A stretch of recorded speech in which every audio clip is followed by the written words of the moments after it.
Alrighty, here's where I'm up to in my cloud chamber project. Getting there. So briefly, all the bits. We've got the chiller here. This makes cold. It has a heat exchanger built in here. I pump a coolant through there. There's the pump. There's the thermos for the reservoir for the coolant. I'm using ethanol. And my biggest breakthrough recently was this insulation. I popped in all the pipes. That lets me get the cold plate here down to -30. Now you'll notice there's a sort of cool pattern there on the surface of the cold plate. That was originally nicely matte smooth, but extended exposure to a high isopropyl alcohol environment has sort of had some weird effects on the paint. But whatever, still works well enough. In the center there, I've got a chunk of thorigated tungsten TIG welding electrode, produces alpha particles,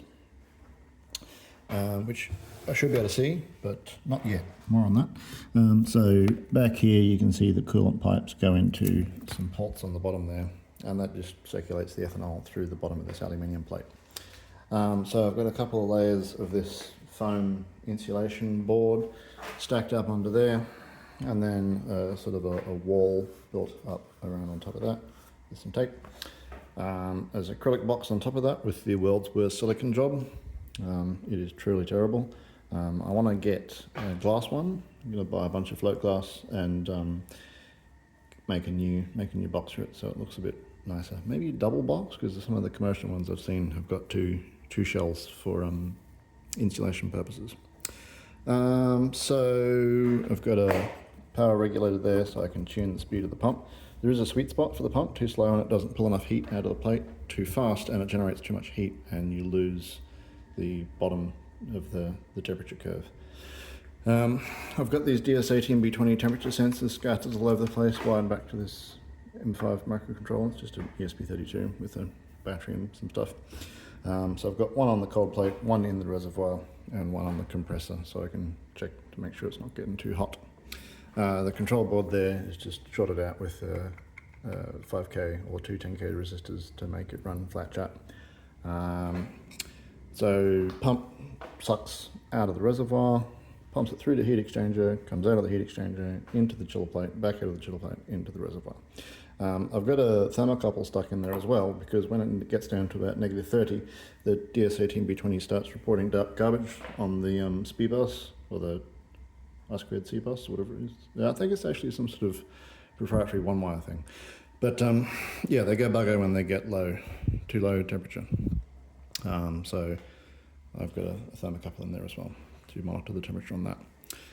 So inside the chamber here, there's this extremely bad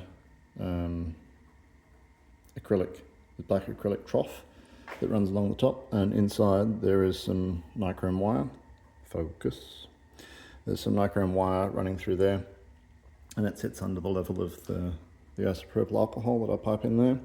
And it has power cable that runs down to another little voltage regulator here. It's tuned to put about an amp through that nichrome wire, and that generates enough heat to keep the isopropyl trough warm, and so the vapor falls down into the chamber and forms a isopropyl alcohol fog. I've got a little fill port here, a bit of tape on it, and so then I get this big syringe full of IPA, poke it down through the top there, and then go whee, and fill up the trough like that. Oh no, a nozzle. So that works pretty well, except for the crucial thing, it doesn't make particles. So it forms a nice dense fog in the bottom there, but I don't see any trails. I don't think. Oh, the last thing is the light in the back there. So this is an IKEA spotlight. I need more lights, need more and brighter lights. But yeah, as I was saying, I don't see any trails. Now I think that's because I don't have a voltage gradient. So the professional ones, and well thought out DIY ones, have a wire grid at the top and then an earth plane at the bottom. And you put 300 to 500 volts across that. And it does something. It creates a voltage gradient that I can understand how that would steer charged particles like electrons or protons, anything with electric charge, but Something else about that voltage gradient makes the cloud chamber more sensitive to trails, or more sensitive to particles. It makes trails more likely to generate.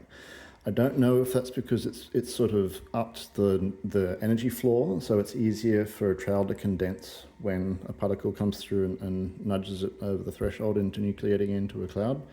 But that's the next step.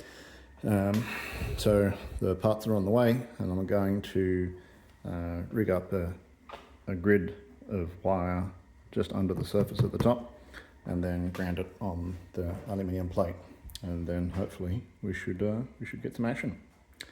I've set up a GoPro on a tripod here and filmed it for 20-minute sessions, and then watched it in fast forward to see if there's any trails. But sometimes you see like a gap through the fog, as if something had gone through and cleared it out. Sometimes you see cool waves, like standing waves in the fog.